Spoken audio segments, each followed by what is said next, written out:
Lord, you call me the light of the world, light of the world, shine on me, let me be the light of the world. Lord, you call me the light of the. 여러분, 가서 제자 삼으라. 이것이 주님이 우리에게 주신 지상 최후의 명령입니다. 최후의 명령. 지상 대명령입니다. 여러분, 18세기의 산업혁명 이후로 불과 200년이 지났는데요. 세상은 그 이전의 200년과는 비교도 안 될 정도로 빠른 속도로 변화했습니다. 이제 세상은 지식, 정보혁명이라는 새로운 패러다임을 맞이하였습니다. 산업혁명과 함께 탄생한 자동차의 사용자가 5,000명 되는 데에 100년이 걸렸습니다. 100년이 말입니다. 제가 77년도에 승용차를 사봤는데요. 여수에 승용차가 별로 없더라고요. 그래서 저 차의 남바를 가장 77년도에 탔던 저 남바를 지금도 외우는 분들이 있더라고요. 그렇게 적단 말입니다. 그게 자동차가 5,000대 가는데 5,000대에 이르는데 100년이 걸렸다는 거예요. 5천만 명이 가는데 5천만 명, 100년이 걸렸답니다. 그런데 컴퓨터 사용자가 5천만 명으로 가는 데는 16년이 걸린 거예요. 그러니까 얼마나 빨라졌습니까? 그뿐만이 아니라 이제 자동차에 비해 인터넷의 보급 속도는 25배가 빨라졌다는 것입니다. 과거에 비해 세상이 얼마나 많이 변화되고 있습니까? 그러나 이렇게 빠르게 지나가고 급변하는 세상이지만 절대로 변할 수 없는 불변의 가치가 있습니다. 그게 바로 성경입니다. 이 세상도 그 정욕도 다 지나가되 오직 하나님의 뜻을 행하는 자는 영원히 거하느니라. 요한일서 2장 17절이 말씀하고 있습니다. 우리에게는 변치 않고 추구해야 할 영원한 하나님의 뜻이 있다라는 그러한 말씀입니다. 여러분, 그 뜻이 무엇일까요? 변치 않고 영원한 하나님의 뜻, 우리를 향하신 하나님의 뜻. 그래서 주님이 우리를 구속하신 후에 부활하시고 십자가 지시고 우리를 구속하신 후에 부활하시고 승천하시기 전에 갈릴리 한 산에서, 오늘 본문의 말씀이 그 말씀이에요.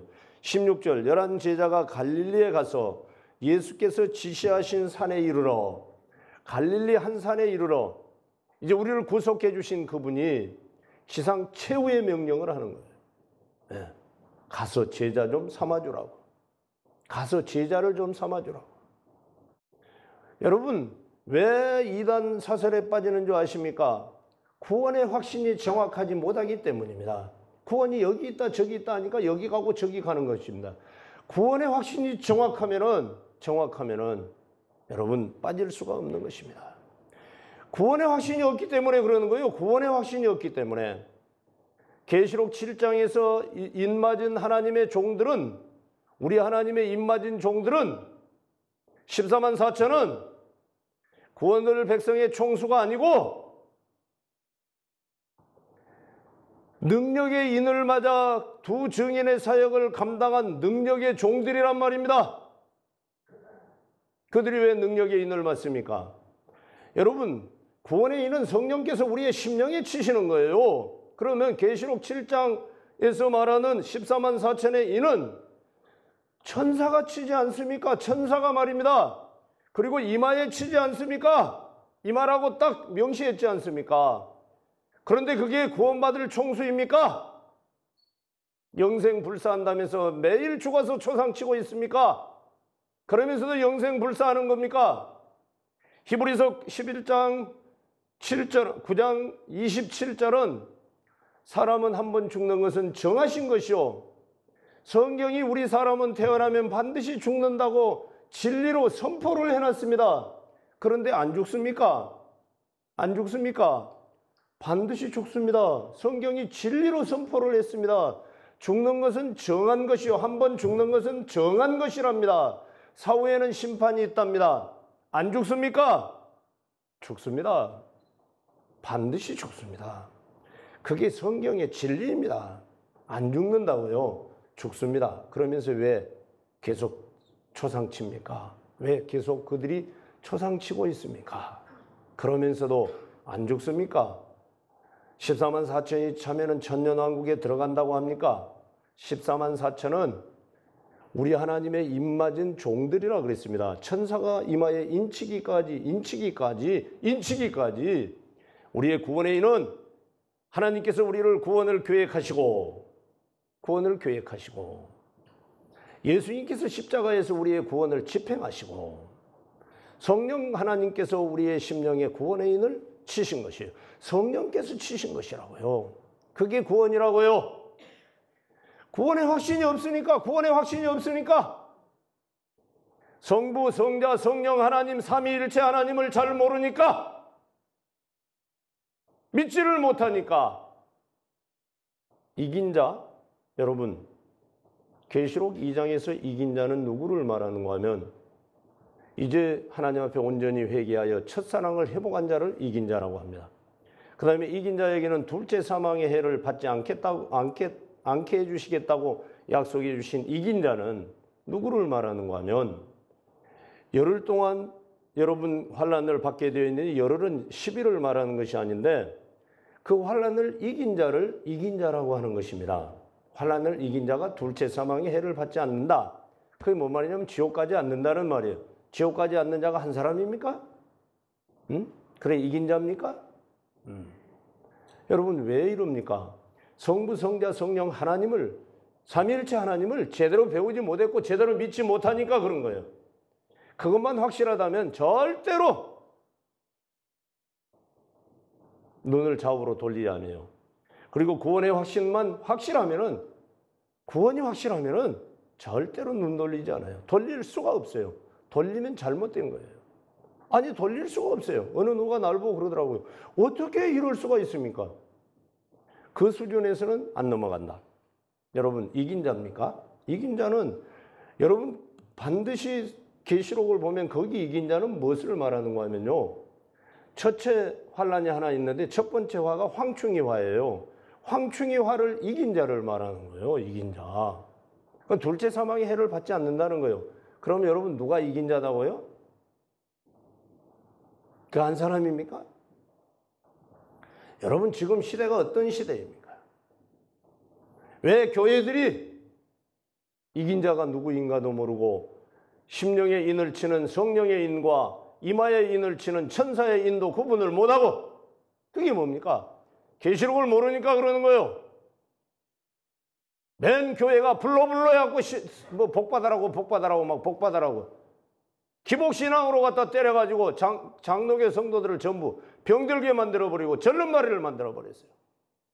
그러니까 믿음의 확신도 없고 삼위일체 하나님의 신관도 정립이 되지 않았고 구원의 확신도 없으니까 여기 있다 저기 있다 여기 있다 저기 있다. 예수 그리스도는 기록된 하나님의 말씀에 기록된 예수님이 아니라 정적인 예수를 선포하고 예수를 따라가고 거기가 구원이 있는 줄로 전례를 따라가서 심지어는 부모를 고소하고 고발하고. 여러분 부모를 고소하고 고발할 수 있습니까? 여러분 우리는 지금 이 시대에 바로 서야 되는 거예요. 바른 예수를 믿어야 되는 거예요. 예수로 튜닝이 되되 성경에 기록된 예수로 튜닝이 돼야 되는 거예요. 정적인 예수가 아니에요. 그러면 여러분 예수님이 명령하신 가서 제자 삼으라 하는 교회는 어떤 교회일까요? 모이는 교회입니다. 모이는 교회.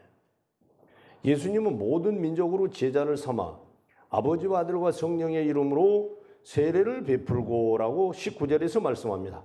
모든 민족으로 제자를 삼으라는 말은 이제 복음이 이방인에게까지 전해져야 하고 그들도 하나님의 자녀가 되어야 한다는 뜻입니다. 그리스도 밖에 있던 나그네와 같은 사람들을 교회 안으로 불러들여 제자 삼으라는 것입니다. 아브라함에게 하나님께서 뭐라고 말씀하는가 하면 너를 축복하는 자를 내가 축복하고 너를 저주하는 자를 내가 저주하겠다. 그리고 너로 통해서 모든 민족이 복을 받게 하겠다. 벌써 모든 민족이 복을 받게 하겠다고 하나님께서 아브라함과 약속을 해버렸어요. 그 약속이 지금 성취되고 있는 거예요. 그 약속을 주님이 모든 민족이 모든 세계의 모든 이방인들이 다 구원을 얻도록 십자가를 지시고 성소와 지성소를 구분하는 휘장을 위에서부터 아래로 찢어버리셨어요. 그래서 이제 대제사장이 필요 없다는 거예요. 예수님이 대제사장이심을 십자가에서 선포해 주신 것이에요. 선포해 주신 것이에요. 그래서 모든 민족이 복을 받게 하고 모든 민족이 구원을 얻게 하겠다는 거예요. 그래서 예수님이 이제 지상 최후의 명령이 모든 민족으로 제자를 삼으라는 거예요. 여기 여러분 가서 제자 삼으라는 말씀이에요. 모든 민족으로 제자를 삼아 그들을 모이게 하라. 에베소라는 성경은 교회가 무엇인가를 잘 설명해 주는 그러한 말씀인데요.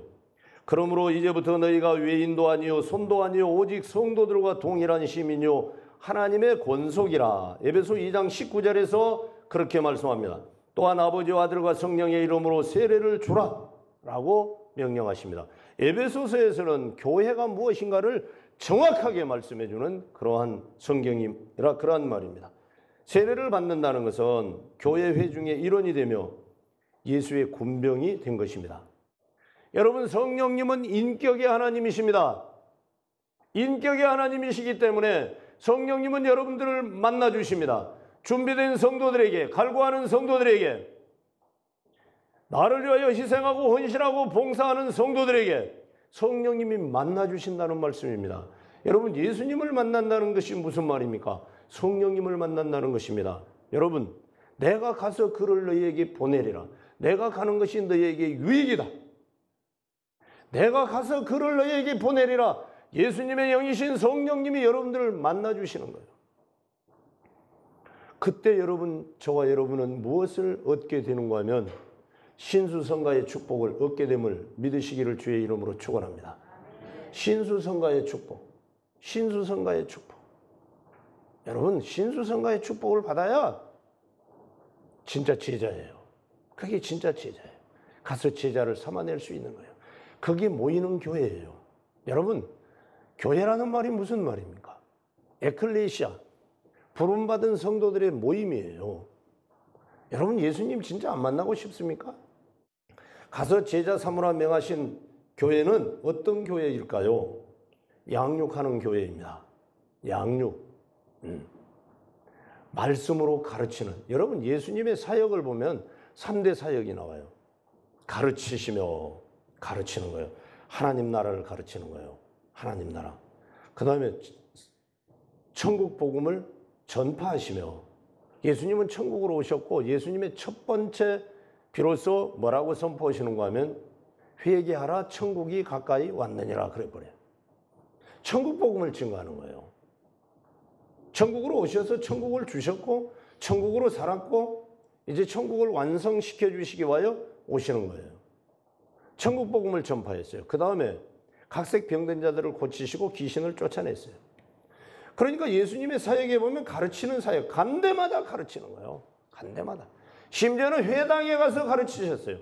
유대인의 회당에까지 가서 가르치셨다고요. 성전에서 가르치신 것은 고사하고 회당에까지 쫓아가서 가르쳤어요. 들녘에서도 가르치고 벳세다 들녘에서도 갈릴리 바다에서도 예수님은 가르치셨어요. 여러분, 교회가 양육한다는 말은 무슨 말인가 하면 여러분 여성도들은 잘 아시죠? 아이를 낳으면은 젖을 먹여서 양육을 해야 되잖아요. 기를 육자예요. 말씀으로 길러야 되는 거예요. 복음으로 길러야 되는 거예요. 여러분, 율법을 무시한 것이 아니라 여러분, 신약은 율법을 수렴한 복음이에요. 율법을 폐기해버린 것이 아니라 율법을 수렴한 복음. 그래서 여러분, 교회는 복음으로, 율법을 복음으로 읽을 수 있어야 돼요. 율법을 복음으로 읽을 수 있어야 돼요. 그래서 교회는 복음이 선포돼야 된다는 거예요. 그래서 양육하는 교회가 되라는 거예요. 그래서 제자는 점점 자라나야 된다는 거예요. 자라나야 된다는 거예요. 여러분들의 믿음이 점점 자라나시기를 주의 이름으로 축원합니다. 안 자라나고 있으면 문제가 되는 거예요. 그러니까 여러분들이 강해지고 담대해지는 거예요. 자라나가지고 말입니다. 그래야 제자를 삼아낼 수 있는 거예요. 내가 자라나지 못하고 내가 확신이 없고 구원의 확신이 없고 내가 믿는 성부, 성자, 성령 하나님이 구분이 되지 않는다면, 삼위일체가 구분이 되지 않는다면 어떻게 가서 증거할 수 있고 어떻게 증인이 될 수 있겠습니까? 증인이 될 수 있겠습니까? 교회는 양육하는 것입니다. 그분들을 길러내요. 성경은 뭐라고 말했는가 하면 그리스도의 장성한 분량에 이르기까지 자라가라 그랬어요. 우리의 장성의 목표가 있어요. 그리스도의 장성한 분량에 이르기까지 자라가라. 네. 그 다음에 너희 아버지의 온전하심과 같이 온전하라. 성경은 다 목표를 말해줬어요. 거룩하라고 하면서도 그냥 거룩하라고 한 것이 아니라 내가 거룩하니 너희도 거룩하라. 하나님의 성전이 거룩하니 너희도 거룩하라. 하나님의 성전을 더럽히면 하나님께서 너희를 멸하시리라. 성경은 그렇게 말씀했다고요. 그냥 무대뽀가 아니에요. 성령께서 우리에게 인을 치셨는데 그게 구원의 인이에요. 성경을 알려면 똑바로 알아야죠. 똑바로 알아야죠. 주님이 명령하신 가서 제자 삼으라 하시는 교회는 어떠한 교회일까요? 파송하는 교회, 보내는 교회. 네. 우리가 선교 헌금하지 않습니까? 여러분, 어린아이들의 이름으로, 온 가족의 이름으로 선교 헌금하지 않습니까? 그게 무엇입니까? 내가 가서 비록 생명을 걸고 전도하지 못해도, 선교하지 못해도 교회가 선교하고 교회가 구제하고, 네.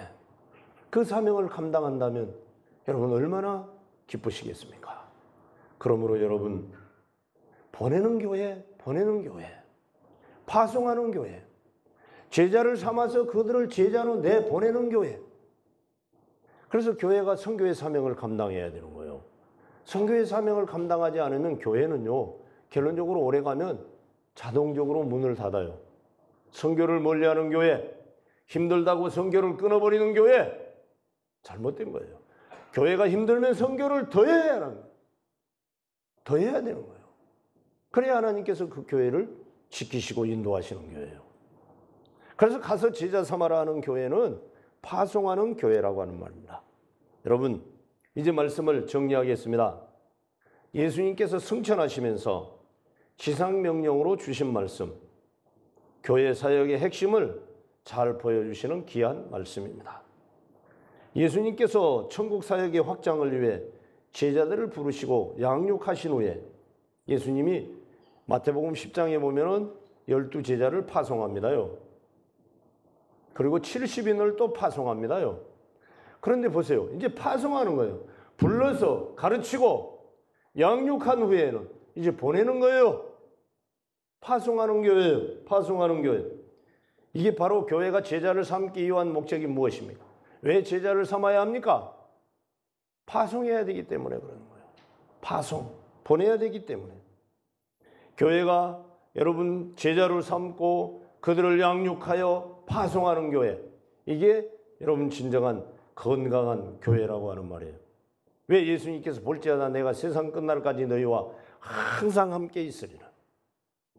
하나님께서 하늘과 땅의 모든 권세를 내게 주시었으니, 네. 왜? 그게 무슨 말이에요? 예수님이 이제 만왕의 왕으로 명령하시는 거예요. 부활하신 후에 만왕의 왕으로 최후의 지상 최후의 명령을 명령하는 거예요. 우리 주님의 지상 명령 사명을 우리는 부여받았습니다. 우리는 믿고 순종만 하면 됩니다. 순종만 하면 됩니다. 순종도 못 하시겠습니까? 진행위원으로서 헌신하고 희생하고 봉사하지는 못할 망정 순종도 못 하시겠습니까? 다시 말씀드립니다. 우리 모두는 부정적인 말이나 생각이나 행동을 버리고 순종만 하세요. 여러분 곁에서 여러분을 위해서 금식하며 하나님 앞에 헌금하며 기도하는 진행위원들이 일일이 여러분들을 섬기며 여러분들을 돕고 보살펴 주시고 도와주실 강력한 조직이 있습니다. 15명의 군대가 있습니다. 15명의 군대 말입니다. 또 말씀드립니다. 여러분은 순종만 하면 됩니다. 군대 조직보다 더 강한 진행위원 조직이 있습니다. 이분들이 기도로 예비신자에게 주는 선물까지 준비하고 기도로 무장한 조직이 여러분들을 도와주실 터이니 하라는 대로 순종만 하시기를 주의 이름으로 축원합니다. 그러면 결과가 나타납니다. 미리 결과를 말씀드립니다. 하나님을 춤추게 해드립니다. 하나님을 춤추게 해드립니다. 우리는 영적 축제에 참여하게 됩니다. 우리는 예수님을 만나는 체험을 하게 됩니다. 내가 그분을 만났다고, 예수님 만났다고 그렇게 간증하는 성도들이 모두가 되시길 주의 이름으로 축원합니다. 이게 결과입니다. 하나 더 나아가서 하나님께서는 신수성가의 축복을 준비해 놓고 하나님의 손으로 여러분의 가문을, 여러분의 기업을, 여러분의 사업을, 여러분의 직장을 이룰 수 있는 신수성가의 축복을 준비해 놓고 아브라함을 위하여 순양을 수풀에 뿔을 걸어 놓았듯이 여호와 이레 되신 하나님께서 신수성가의 축복을 여러분들을 위해서 걸어 놓고 하라는 거예요. 순종만 하라는 거예요. 순종만 하라는 거예요. 다시 자동차 이야기를 할까요? 전륜구동은 앞바퀴가 동력을 가지고 끌어버리니까 뒷바퀴는 동력이 없습니다요, 여러분. 뒷바퀴는 동력이 없어요. 그런데 앞바퀴 굴러가는 그 회전 숫자만큼 뒷바퀴도 굴러가는 거예요. 왜 그렇습니까? 시스템 때문에 그러는 거예요. 시스템. 뒷바퀴는 전륜구동의 요사이 차들은 거의가 다 전륜구동 아닙니까? 뭐 사륜구동도 있습니다만, 네. 앞바퀴가 동력을 가지고 엔진의 동력이 앞바퀴로 힘을 주니까 앞바퀴를 굴러버리는 거예요. 그러면 뒷바퀴는 힘도 없으면서 동력도 하나도 없는 거예요. 그 프레임에 걸려만 있는 거예요.